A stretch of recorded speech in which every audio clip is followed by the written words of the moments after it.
Hello friends, मी मेघाच boutique या चॅनलवरती तुमचं अगदी मनापासून स्वागत आहे।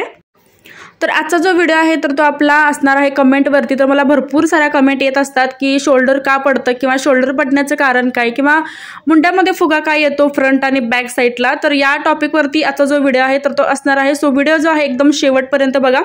तर इथं फॉर एक्झाम्पल मी 38 साईजचं जे ब्लाउज आहे तर ते इथं मी मार्किंग तुम्हाला करून दाखवणार आहे आणि फक्त मुंड्याचं आणि शोल्डरचं इथं मी मार्किंग तुम्हाला करून दाखवणार आहे। तर सगळ्यात मोठा जो आपला पडलेला प्रश्न हा की शोल्डर आपलं का पडतं किंवा खाली सरकतं। तर बघा, शोल्डर पडण्याचं जे कारण आहे तर ते तुमचं एखाद्या वेळेस जर ब्लाउज लूज असेल किंवा छातीमध्ये लूज असेल किंवा कमरेमध्ये लूज असेल तरी तुमचं ब्लाउज जे आहे शोल्डरमध्ये पडतं। आणि सगळ्यात महत्त्वाचं, ज्यावेळी तुम्ही मुंड्याला शेप देता आणि मुंडा जो आहे तुम्ही कमी घेतलात तरी सुद्धा काय होतं की ज्यावेळी आपण पूर्ण ब्लाउज फिटिंग करतो तर त्यावेळी पूर्ण ब्लाउज आपलं चांगलं झालेलं असतं, पण ज्यावेळी आपण ते हातामधून ब्लाउज घालतो तर ते काखेमध्येच आपलं काखेच्या वरती जात नसतं, एकदम तिथेच टाईट होतं। तर ते मुंड्याचा शेप चुकल्यामुळे किंवा मुंडा आपण कमी घेतल्यामुळे होतो। तर आता इथं मी मार्किंग करत आहे 38 साईजचं। तर प्रत्येक साईजचं जे मार्किंग आहे मेजरमेंट आहे माझ्या चॅनलवरती अपलोड आहे। प्रिन्सेस कट असो कटोरी ब्लाउज असो, तर फक्त मी इथं एक्झाम्पलसाठी 38 साईज घेतलेले आहे। तर तुम्ही ही जी ट्रिक आहे तर ती प्रत्येक साईजसाठी वापरू शकता। जर तुम्हाला हा जो प्रॉब्लेम येत असेल म्हणजे शोल्डर पडत असेल किंवा बाहीमध्ये प्लेट्स पडत असतील तर तुम्ही या ट्रिकने जे तुमचं कटिंग आहे पेपर कटिंग ब्लाउजचं कटोरी असो प्रिन्सेस कट असो तर ते करू शकता। तर आता इथं बघू शकता की सगळ्यात आधी आपण पूर्ण उंची घेतली, त्यानंतर आपण घेतलं शोल्डर। तर शोल्डर मी 38 ला 6 इंच घेतलेला आहे आणि जो आपला मुंडा आहे तर तो 6.5 घेतलेला आहे। कारण हे या जे कस्टमरचे जे ब्लाउज मी कट करत आहे तर त्यांचं जे शोल्डर आहे तर ते थोडं ब्रॉड आहे, तर त्यामुळे मी शोल्डर जे आहे यांचं 6 घेतलेला आहे आणि मुंडा मी 6.5 घेतलेला आहे। जसं की काही लेडीज जे असतात तर त्यांचा जे शोल्डरचा भाग असतो, छातीचा जो भाग असतो तो थोडा हेवी असतो, तर त्यामुळे आपण इथं शोल्डर घेतलेला आहे 6, मुंडा घेतलेला आहे 6.5। त्याच्यानंतर मी तर प्रॉपर सगळ्यात आधी छातीचं 9.5 इंच माप घेतलं, त्याच्यानंतर 2 इंच म्हणजेच इथं आपलं जे माप आहे पूर्ण मार्जिन सोबत 11.5 इंच आपण छातीचं माप घेतलेलं आहे।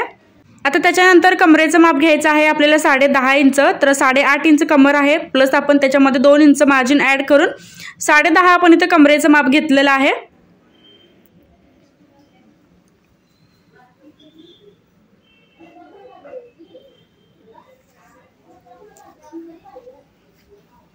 तर हे बघा, आता आपण छाती आणि कमर जे आहे अशी क्रॉसमध्ये लाईन सुद्धा आखून घेतलेली आहे। तर आता आपण बघणार आहोत मुंडा।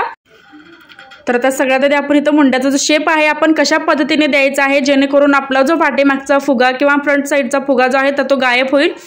तर इथं बघा, मी सगळ्यात आधी इथं फ्रंटला देणार आहे 1 इंचावरती शेप। तर मी 1 इंचावरती आकार घेतला आपल्या फ्रंट पार्टचा। त्याच्यानंतर बॅकचा जो आपला मुंडा आहे तर तो घ्यायचा आहे 1.5 इंचावरती।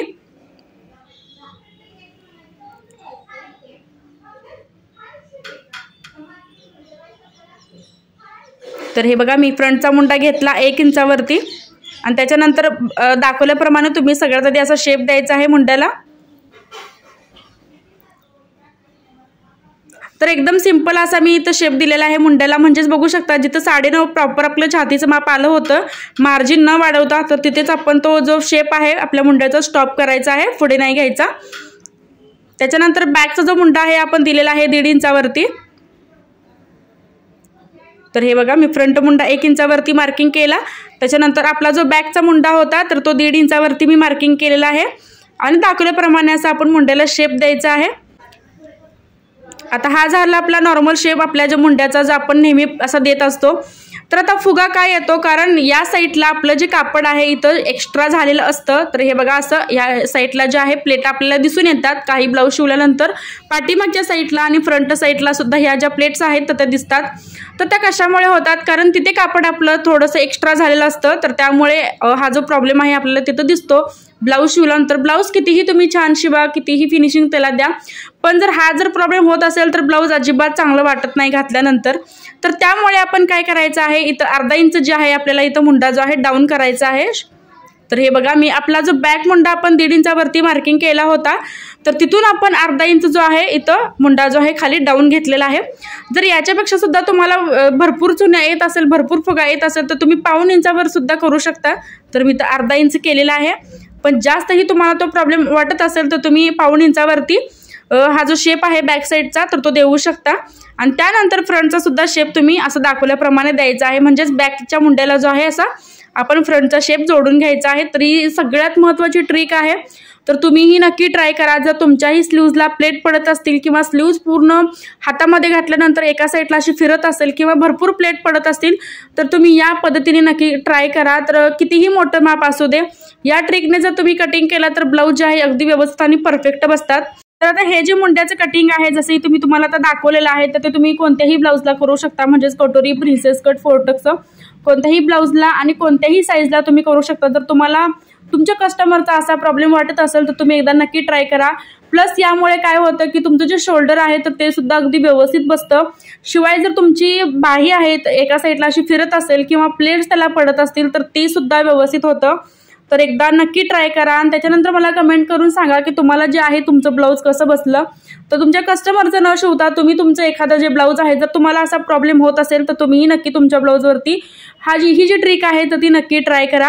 तर इथं बघू शकता की आपण असं दाखवल्याप्रमाणे सगळ्यात आधी आपण इथं बॅक मुंड्याचा जो शेप आहे तर तो कट केलेला आहे। त्याच्यानंतर बॅक आणि फ्रंट जे आहेत आपण असे सेपरेट करून घेतलेले आहेत।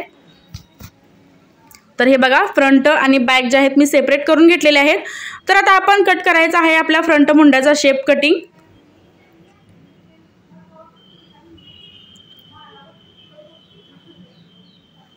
तर हा सुद्धा आपण आता शेप इथं कट करून घेतलेला आहे फ्रंट मुंड्याचा। तर फ्रेंड्स, तुम्हाला माझी आजची ट्रिक आणि आजचा जो व्हिडिओ आहे कसा वाटला हे कमेंटमध्ये नक्कीच सांगा आणि ज्या पद्धतीने मी तुम्हाला ही ट्रिक सांगितलेली आहे तर तुम्ही नक्की ट्राय करा। चॅनलवरती जर तुम्ही माझ्या नवीन असाल तर सबस्क्राइब नक्की करा, सोबत बेल आयकॉनलाही क्लिक करा जेणेकरून जो व्हिडिओ मी अपलोड करेल त्याची जी नोटिफिकेशन आहे सगळं ते तुमच्याकडे येईल।